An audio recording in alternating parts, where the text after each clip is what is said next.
Hi, everybody. You are listening to Radio Cherry Bombe, and I'm your host, Kerry Diamond, coming to you from New York City. We have a special miniseries debuting today in partnership with Fisher Paykel, and it's called The New Home. Over the next few weeks, I'll be chatting with some amazing women about their lives, their kitchens, and their inspiring careers. You will love these interviews. We have an icon, an interior designer, an entertaining expert, and a very talented food stylist. The icon? That's today's guest. It's Donna Hay, the culinary legend from Australia. As I explained to Donna, she has been a huge inspiration to me and Cherry Bombe, and I have wanted to interview her for a long time. I collect her namesake magazines, I love her cookbooks, and her approach to food styling, photography, and recipe writing. I can't think of anyone in food media who has inspired me more, truly. They say don't meet your heroes, but I absolutely loved meeting Donna, and I'm thrilled I had the opportunity to chat with her. She has a brand new cookbook out, titled Sunshine, Lemons, and Sea Salt, a celebration of modern coastal home cooking, and it's classic Donna Hay. You'll want to make everything in there, and I love that she shot the entire book in her home. Stay tuned for my chat with the one and only Donna Hay. Lastly, I just want to thank everyone who joined us at Jubilee. I'm recording this right before Jubilee took place, but the team and I are filled with gratitude for everyone's support. A special thanks to everyone who made Jubilee possible, especially Resi, American Express, San Pellegrino, Ghirardelli, Square, California Prunes, and Veuve Clicquot. I'll have a lot more to say about Jubilee in the episodes ahead. If you want to know what's coming up next at Cherry Bombe, be sure to sign up for our Substack so you get our free newsletters and follow us on Instagram at Cherry Bombe. We have a lot of fun events happening all summer long, and we'll share the dates and all the ticket information in our newsletters and on Instagram. Today's episode is brought to you by Fisher Paykel. The best kitchens don't start with appliances or layouts. They start with people. How you move through a space, how you cook, how you host, how you connect. For more than 90 years, Fisher Paykel has believed in designing for real lives, creating appliances that integrate seamlessly into the architecture of your home, giving you the freedom to design a kitchen that feels intuitive, personal, and effortless. It's not just choosing finishes or appliances, but creating a space that works in harmony with how you live. At the center of it all is something Fisher Paykel calls design freedom, the ability to move beyond standard layouts and create a kitchen tailored to you. Fisher Paykel knows that no two homes are the same, just as no two cooks are the same. A well-designed kitchen doesn't just look beautiful. It supports a life well lived. To learn more about the world of Fisher Paykel and their incredible appliances, from ovens to cooktops, refrigerators, dishwashers, and washing machines, visit fisherpaykel.com. Now, let's check in with today's guest. Donna Hay, welcome to Radio Cherry Bombe. Oh, thank you. I can't believe we're meeting for the first time. I feel like we've been watching each other for many years. You won't believe this, but I've never done this and I don't know why. And I just interviewed Sabrina Rudin, who has a lovely place called Spring Cafe Aspen here in New York. And she's a big believer in manifestations and writing things down and future journaling. Every New Year's, I'm like, I should write a list of the people I want to interview. And I've been so lucky that I've been able to interview some of the people I admire most in the world. You know, Nigella Lawson and Alice Waters, Ina Garten, people like that. And you have always been on my mental list. It's like you, Oprah, Michelle Obama. Wow. Now I feel special. My goodness. And I was like, why don't I just reach out to her and tell her how much I love her? And I think it's one of those things like being afraid to meet your heroes. And I love Australians. I told you, so many of my, super chilled. My pals are Australians. But I'm so glad that you're here. And you've been such a huge influence on me and on Cherry Bombe, and you probably didn't even know it. No, I didn't know that. Yeah. So thank you for being here. We've got so much to talk about. The other thing, and I've talked to some people about this in America, I don't know that you ever got the credit you deserved for how you shaped American food media, and especially the American food media aesthetic. Wow. That's a big call. I did get an inkling once.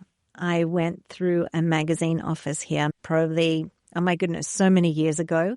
And I walked past their creative department.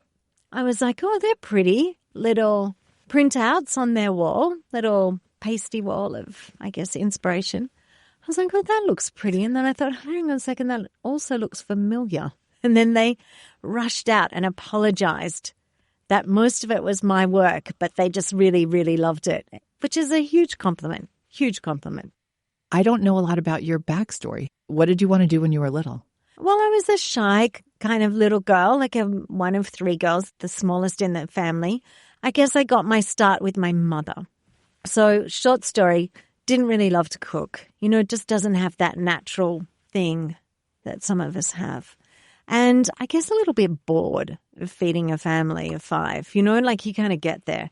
So when I showed an interest in cooking, I found it magical. Like, how do you put egg whites and sugar in a bowl and whip them up and create these cloud-like magical sweet things? Like I just found the science and the whole mad science of it just so enthralling as a child.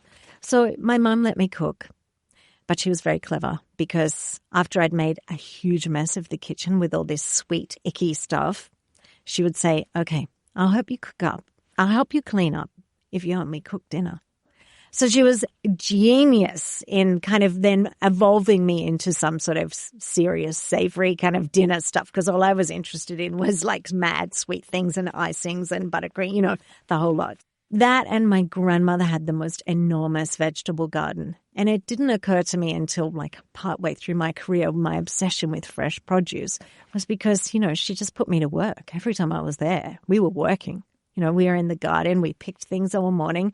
And the afternoon we had shelled peas and prepared the string beans. And, she would put me up the top of her mulberry tree with a plastic bucket.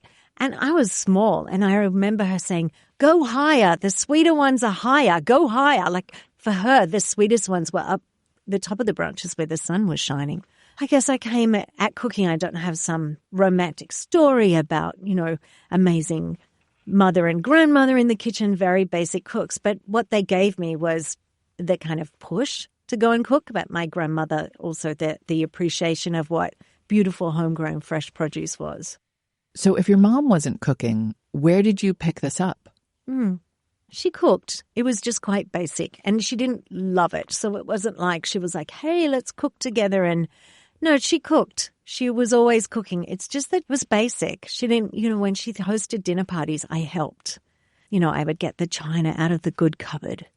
And we would, I would make things and I would open the books that she bought me. I remember she bought me a French cookbook and a Chinese cookbook. So I would cook things out of those. Where did you grow up in Australia? Just on a surfing beach, suburban kind of surfing beach. I surfed with my girlfriends. We were a bit rebellious. What city were you near?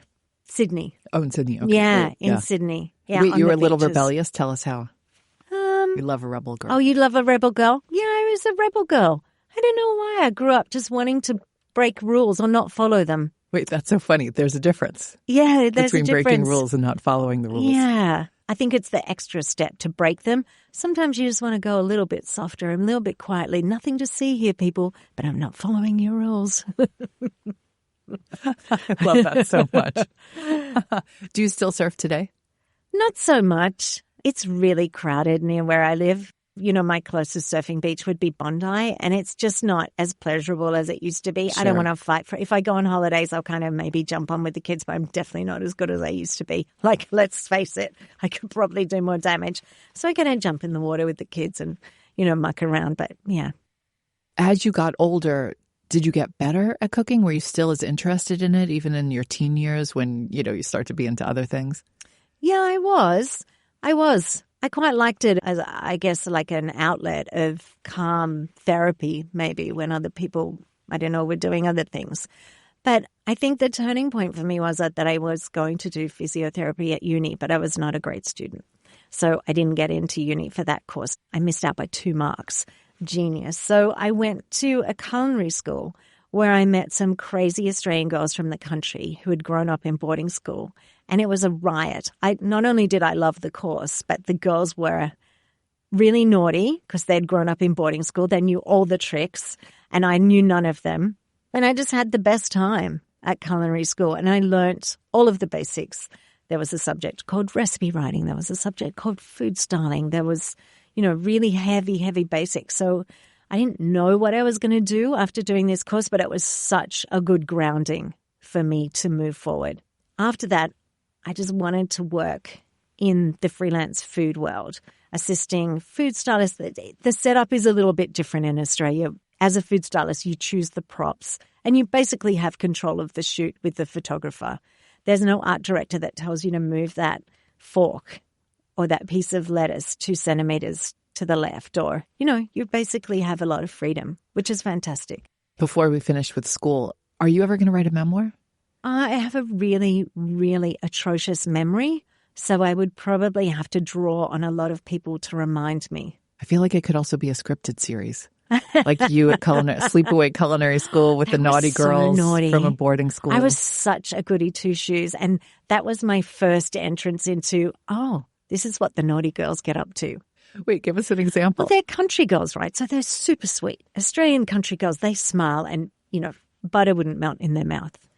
But they would sneak off and we would buy cheap Italian lambrusco, a baguette and some cheese and sit in the park down the road from culinary school and get a little buzzed before going back to class.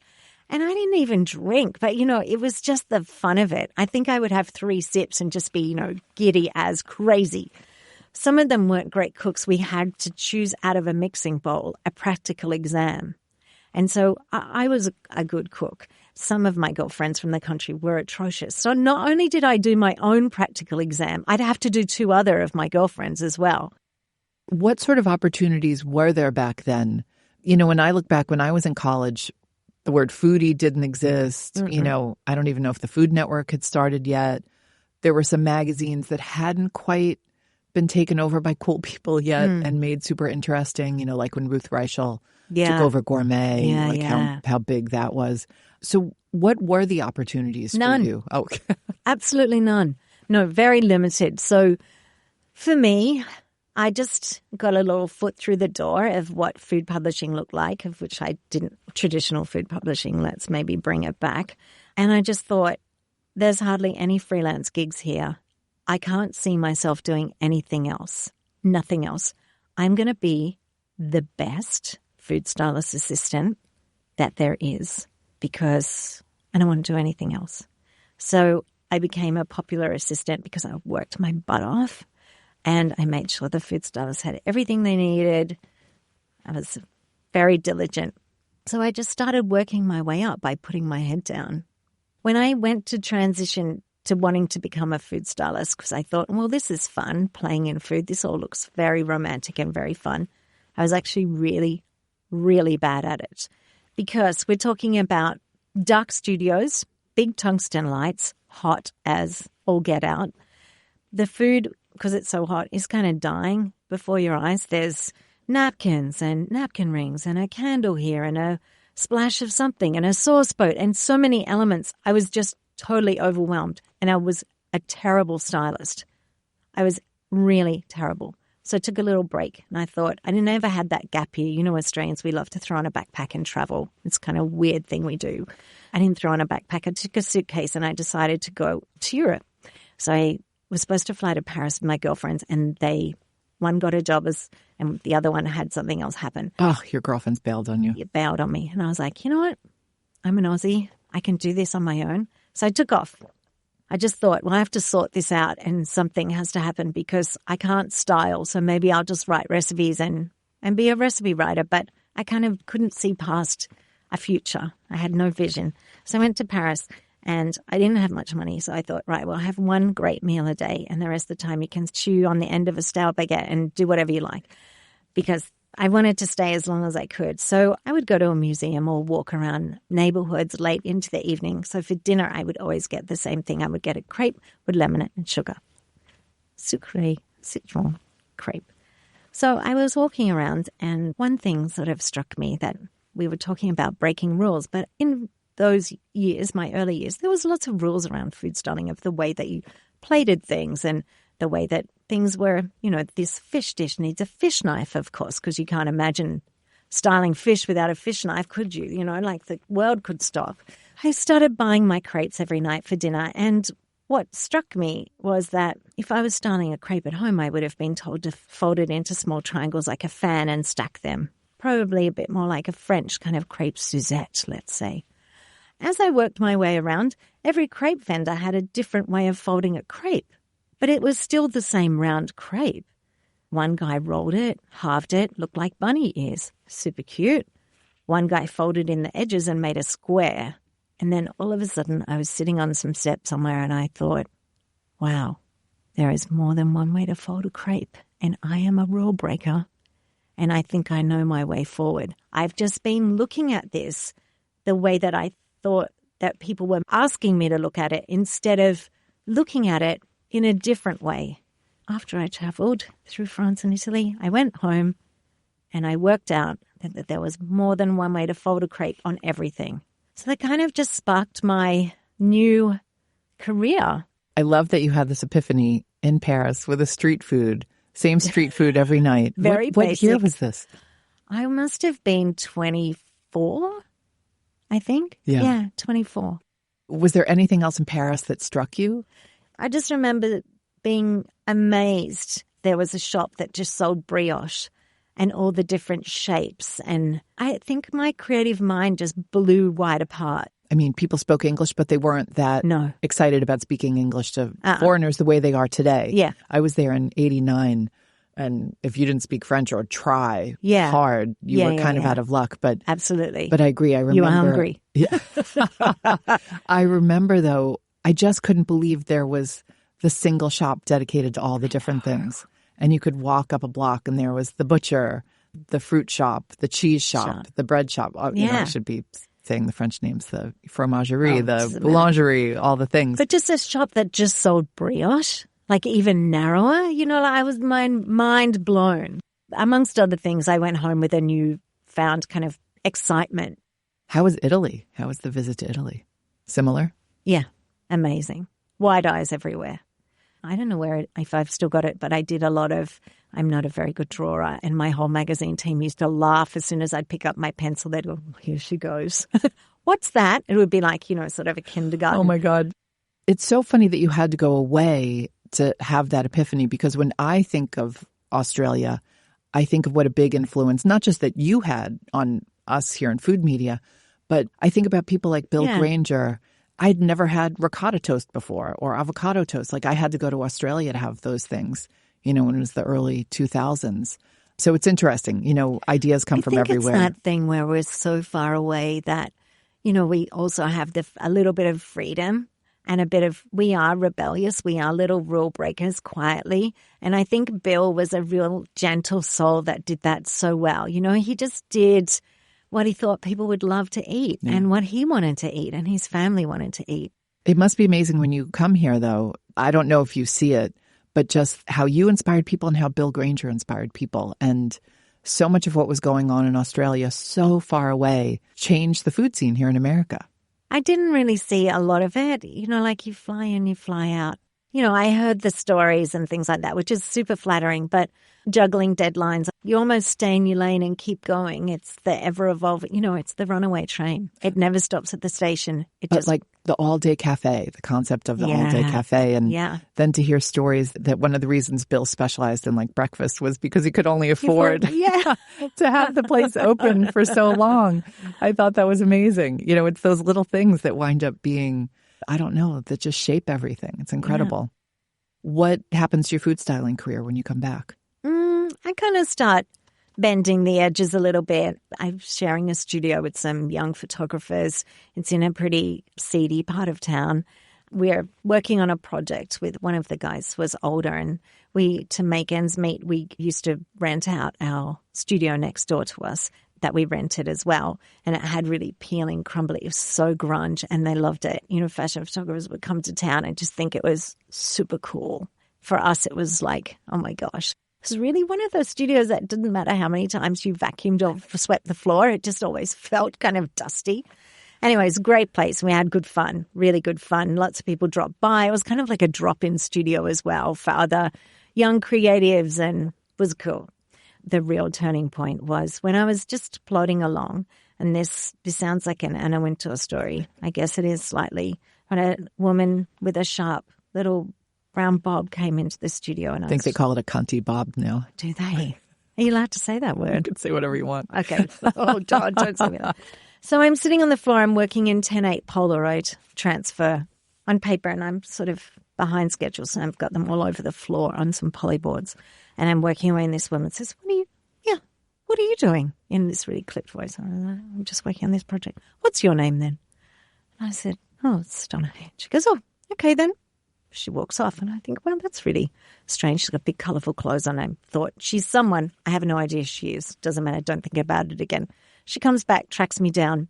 And what was happening in the background is that her name was Jane Rorty, and she had been employed to be the fashion director of Marie Claire, which was launching in, I guess, the early 90s. The 90s when things were booming. So she employed me as the freelance food editor of Marie Claire, and my only remit was just to not ever run the deadline. So that was my clear window to start my own race. That's when the white on white thing happened all the way back then, that I was wondering what was so special about being at a restaurant. There was white tablecloths, white plates. But when the food arrived, it was a moment. You know, you kind of would gasp, and it was dramatic, and the food would just, it was on a white canvas. And in Australia, produce is, hate to say it, seriously amazing. You know, like I always felt I was cheating at my job in Australia because the produce is so good. You don't really have to do much to be a great food stylist. Okay, might be underselling that bit. But it's, you know, when you start with such great produce, you're halfway there. So I started this white on white thing, and it kind of started my career. From there, how do we wind up with Donna Hay magazine? A whole magazine. So from there, just quickly, I get more and more pages in Marie Claire. It's getting more and more.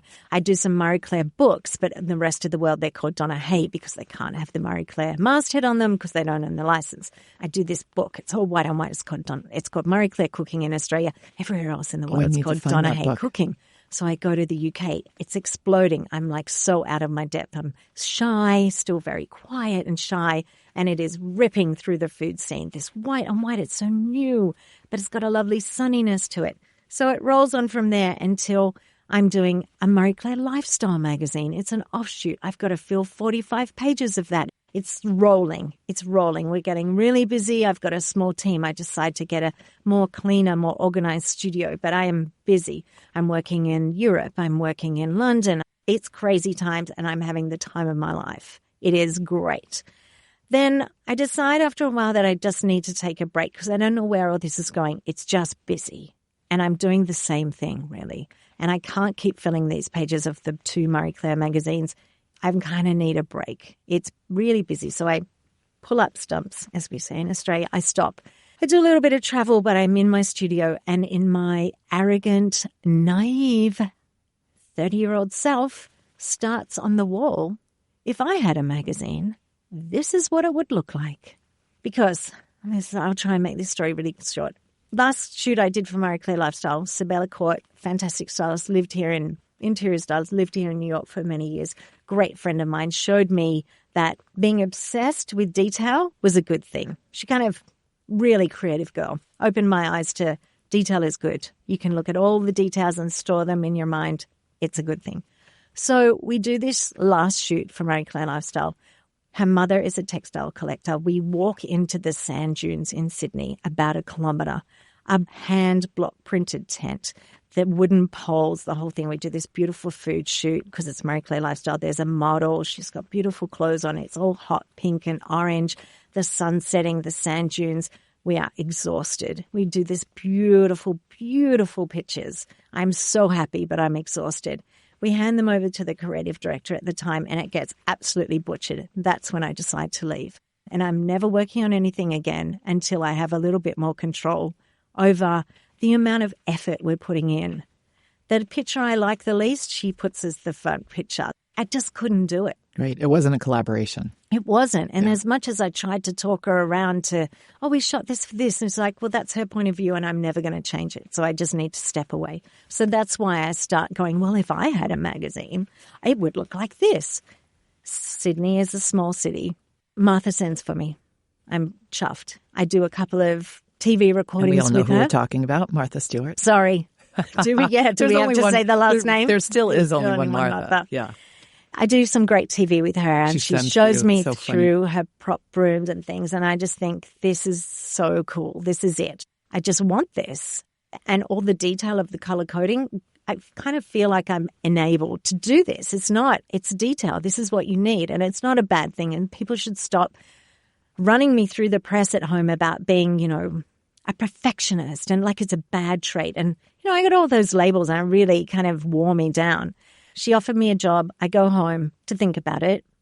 And when I go home, word had got around that I wanted to do my own magazine, and I got offered my own mag. So I just... Oh my gosh, what a sliding doors moment. Absolutely. Yeah. You could have come here. Wow. I could have. And it was, you could have come here and worked was for like, Martha. I was just about to start packing up. So it was sliding doors. I just... And saying no to Martha, a big deal anytime. It was the first question out of the bank for the podcast, but she was gracious about it. She thought I'd maybe made the right decision, but she hadn't forgotten, which I don't expect her to. You know, if she would have forgotten me, I might have been a bit upset. There's that. There's that.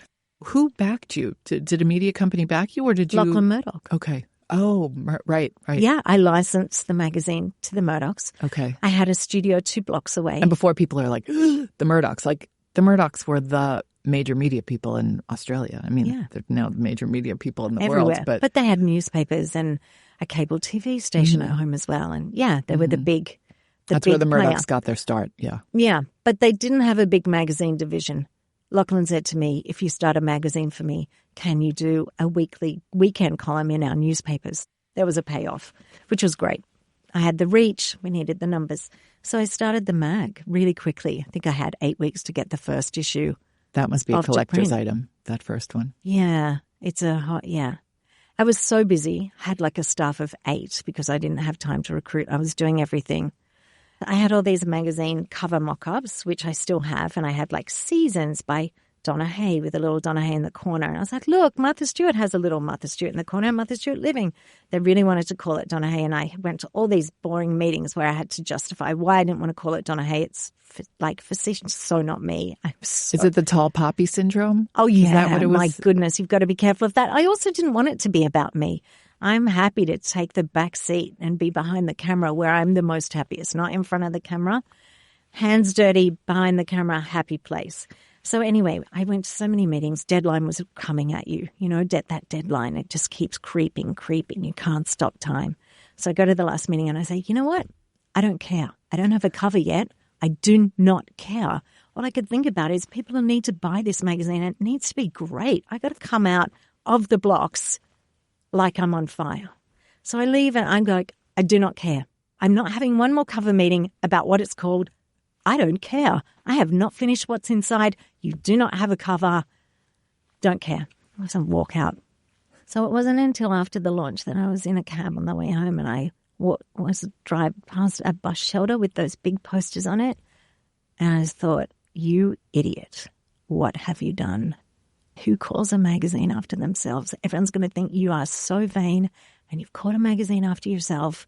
And I just burst into tears. I think I cried all the way home. We don't have tall poppy syndrome I know. as a saying here in America. Okay. You have it in Australia. And it is horrible. Yeah. It is horrible. Tell people what that is. It's anyone that gets too successful, they clip the head off a poppy. And it's called you getting too tall. As a poppy, they clip your head off. I have no idea why they do it, but it's probably the reason why you kind of try and stay under the radar and not tell everyone how good you are or like just tell people. Did you ever escape that feeling? No. No. It gives you imposter syndrome. It gives you all sorts of terrible things. And it's not until you leave, and probably why I left Australia did I get so many great ideas. Not being in that pressure situation. It still happens today. I'm just a little bit more resilient, I guess. You grow up, you just don't give a toss anymore, really. Give it your best shot. If I were to track down that first issue, how much of that first issue was you and what you would go on to sort of expand upon? And when you look back at it, do you see a lot of the things that informed what the Donna Hay food media world became? Yeah. I always had the vision that it had to be simple yet special. So it had to have a bit of practical, but also had to have that deep voyeurism of escapism, inspiration. So there was always those hardworking pages of, hey, I know you have to cook dinner on Tuesday night. I've got you. But look at this. If you want to bake on the weekend, and I think a sense of fun and whimsy, you know, like our Upside Down story was called Topsy Turvy. And I always tried to add that. I think being creative and you have to keep your inner child alive. Your imagination needs to be on fire. And as a child, you probably have the best imagination. If you want to have a great imagination, don't grow up. That's another rule you have to break. There is no growing up. How did you keep the whimsy and the creativity when it was this kind of freight train? Magazines, books, television, like it grew and grew and grew.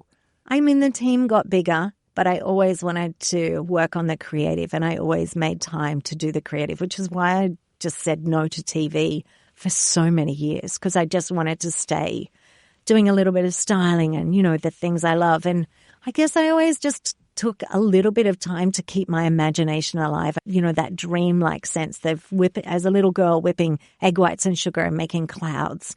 And I think I always went back to that. And I went back to what Jane would teach me as well at Marie Claire, because it was like absolutely fabulous. Is that show? Of course. I was very, okay. So she was like a character straight out of that show. So she would say things to me and I would be so mad at her. But I just didn't realize she was just stretching my creative brain. I would say things like, well, it's Christmas. And so we'll just do classic Christmas recipes, maybe with a bit of a twist. And she'd look at me and she'd say, "Oh, Donna, anyone can do that. I've just come back from the Riviera, from a Lagerfeld show, and everything was white. So divine. White. So you know what I'm seeing for us for Christmas? Just white." I'd go, "Okay, Jane, sounds good. Food is not white, and most of the Christmas food is not white either." And she'd go, "Oh, sweetie, you work it out. What about those clever Italians that do that pork in milk? That's white." She'd go, "Anyway, I'm off to Marrakesh. Must fly. Bye." Just leave me with that. And I never wanted to disappoint her. But she would always say to me, "Oh, anyone can do that." I would go, "Oh, well, I don't. Who wants to be just anyone?" Especially coming from her.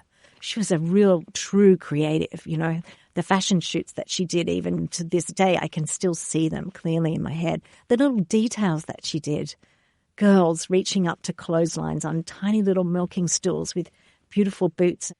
Did you ever feel, just from a business perspective and as an entrepreneur, this is the classic asking for a friend, did it ever feel out of control?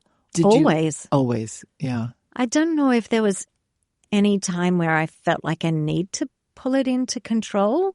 I think it was part of the creativity for me, is I'm happy to be forever changing, and that's not for everyone, quite mindful of that. But I think it was part of the way it worked, part of the excitement.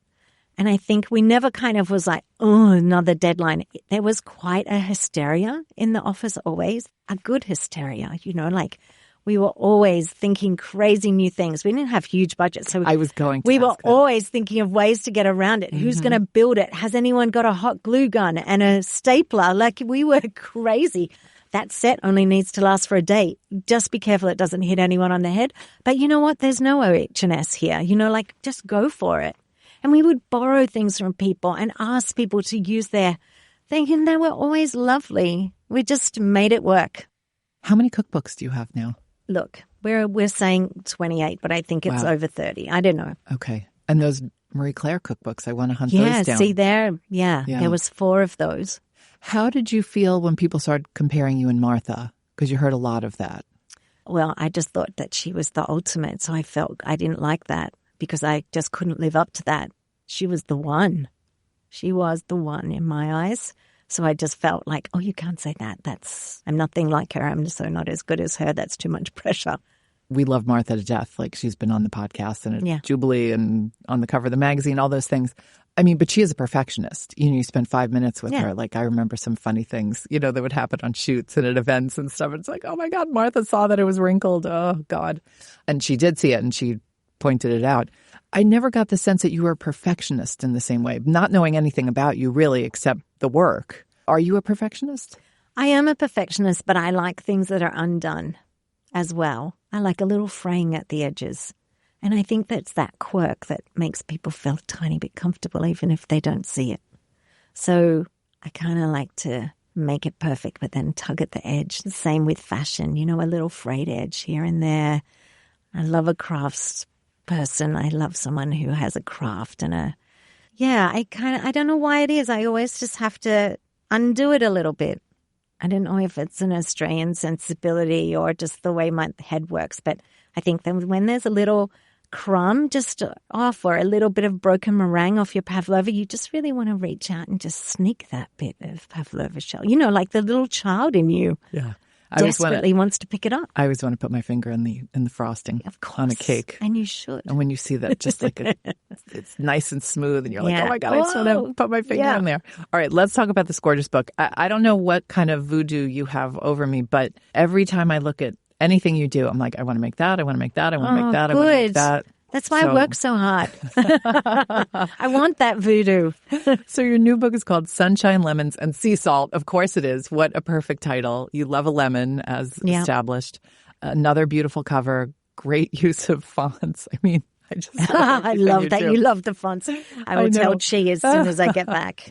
So tell us about this book. What motivated you to do this? What was the inspiration? It's the first book I've actually shot in my home. I actually shot a little TV series for Disney Plus at home around the same time as well. Can we get it here? Yeah. In the US? Okay. It's called Coastal Celebrations. Great. It's a 4-part series. You'll love it. So I start with this book kind of leaning back into my styling world and what made me happy. I guess home is a really good place to start that because it's the place I'm most comfortable. It's the place where I have all my beautiful props and things, and I don't know, it just felt like the right time. The light in my house is beautiful. I'm lucky enough to live on the harbor. The light really has that kind of warm glow to it. And I just wanted to do a little book of how I live at home and how I entertain my friends, because I do often forget a text message or I'm late to things. So I love a Sunday lunch. I love that my house is very casual and you can kick off your shoes and lounge back, and I just really like cooking for my friends. I find it laughter with your friends like we're having now even. It's the most joyous part of your day, connecting, whether it's new friends or old, and, putting some food on the table and just letting the Sunday just breeze on and having that laughter and a big reset before a new week starts again. Everything in here is so gorgeous. Also, just the food styling. You mentioned that you worked on the food styling. All the plates. I mean, do you have all these at home? Yeah, they're mine. Are these all things you just pulled out of your cabinets? Oh my God. Yeah. I love it. So what I did is for the first time, I'm just in a little reset phase, but I shut my big studio and I moved home to do Disney, and then I moved home to do the book. And then we're looking at the studio. No one was at the studio. None of my guys wanted to move back to the studio either. At the moment, we have our test kitchen downstairs in my house and an office as well. And no one wants to move back. So we shut the studio and we just said, well, let's just move here until we get bored of it and until a new adventure comes along. So everyone's still there downstairs and we're just kind of plodding along in our lovely seaside little world. Just the light. I mean, I really love this book. When I was looking through it the other day, I was like, oh my God. I think that's the mark of an amazing book or magazine, when you can say, I want to live in this. Oh, that's good. Like, even if it's, a fashion magazine, it's not necessarily clothes you'd wear, but if it just evokes that sort of feeling that you want to sit on a cozy couch. Yeah. Oh, great, because that's why I still do my job. Yes. Mission accomplished. Yeah. There we go. Inspiring. What's your sign? Aquarian. Oh, you're an Aquarian. I love Aquarians. I'm a Pisces. Are you? Yeah. I wasn't sure if you were a Scorpio or not. Like, Martha's a Scorpio. Oh, is she? No, I don't think I have the... You weren't giving off Scorpio vibes, but to have your own media, empire. Tell me what we should make from this. Where do we even begin? Okay, this is where we're going to start. I would like you to start with the Green Goddess Toasty. It's fresh. It's vibrant. It's kind of bringing Bill Granger vibes to your morning. And tell us what a toasty is. Not everybody knows what a toasty is. Oh, of course. It's a toasted sandwich. Sorry. You start your day as you want to move forward, as your intention of being good. So the Green Goddess Toasty is full of flavor and deliciousness and crunch, and it'll fuel you for any type of day. That's how I would like to start my day. And then, I have boys. I have lots of boys. So there's a recipe in here. They think it's hilarious. They send me really shitty TikTok videos of really shitty food. Oh, my God. They think it's the funniest thing ever. We're going to crush up some kind of cheesy corn chip and crumb chicken breasts and deep fry them. And I crack up. There was a really lovely young woman who would microwave rice and salmon with an ice cube, and she was so popular. And I remember just thinking, there must be chefs all over the world just pulling their hair out watching this. Yeah, my sons do it to me continually. How many boys do you have? 4. Oh, wow. A blended family of 4. I'm very busy. I run. People say, do you have a restaurant? I go, yeah, it's for a family. Yeah. Yes, I You're do. a short order cook. So I make things like this because this is authentically me. You That know, looks so great. my Tell boys people what you're are looking usually at. starving to death, as you can imagine in my house. Too close to death, Kerry. Very close to death. This is a stuffed and roasted snack baguette. And it's stuffed with cheeses and prosciutto and sage and yumminess. We need to make the snack baguette a thing. Yeah, the snack baguette is a thing. They're all their favorite things, but it's piled up into one dish. So there's two, and not that I always cook just for them, but they were sending me pictures this morning, so they're top of mind.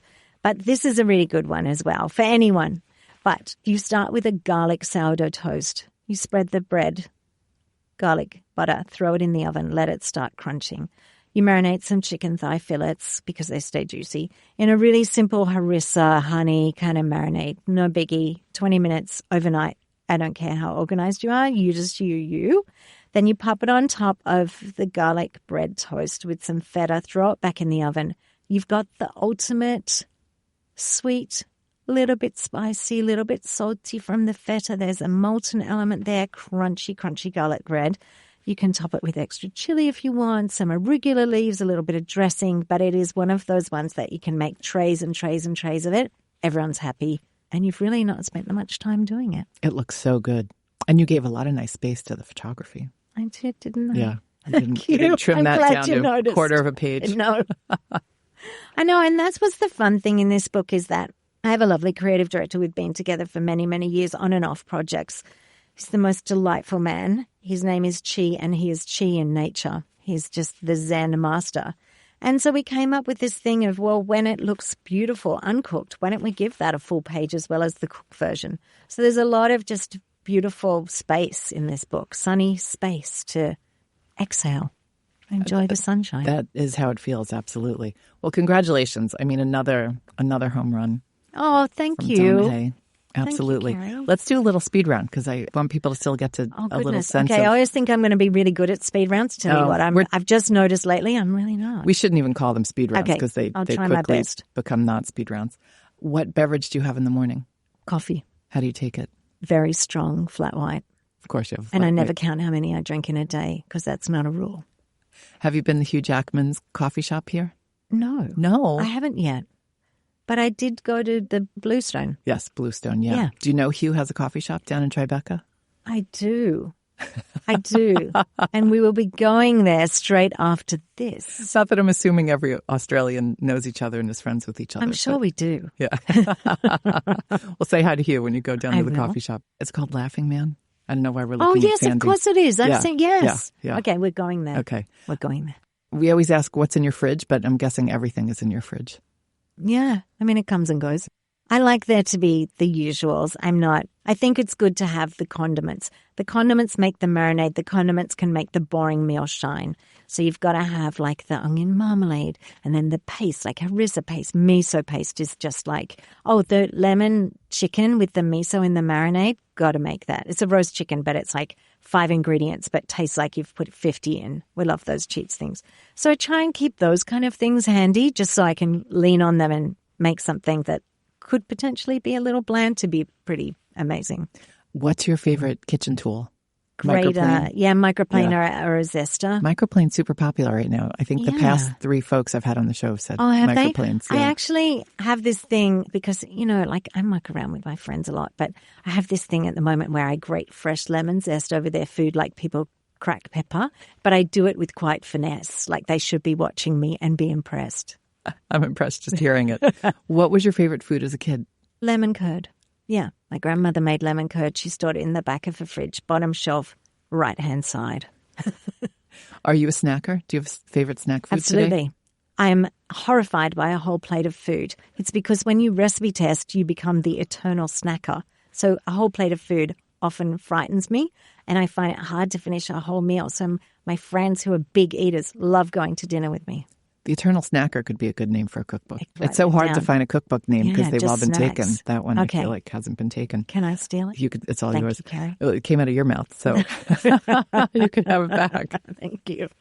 Are you streaming anything these days? Music or movies or TV that you're loving? Oh, I've been loving so much TV. I don't know why. I go in phases of TV and then I don't watch it, but I just have been laughing out loud, crying and laughing at Shrinking. Love that. I've been watching a few things. I kind of watch some things that take my mind off maybe work. You know, I'm not really good at watching more food TV. I like to watch stuff that takes me somewhere You're not else. a true crime person, are you? No, I'm too. Good. I can't get to sleep. I don't understand that at all. No, not at all. Things that make me laugh, usually. Are you a music girl? Do you listen to music? Yeah, randomly. A little bit. I started just doing a new Spotify playlist because I was about to travel, but I don't know. I didn't get far. I found myself listening to Harry Styles to new renditions of Tears to Fears with his beautiful voice. And then I went a little bit Love Story, a couple of those soundtrack songs. That was a good soundtrack. It's a good It's a love soundtrack, story. right? Yeah. Show was controversial, but the soundtrack was awesome. Yeah, soundtrack was good. Any dream travel destination? Anywhere. Have you traveled the world? No, not yet. Not yet. Been a little busy, but I've got lots of, so many places still to go.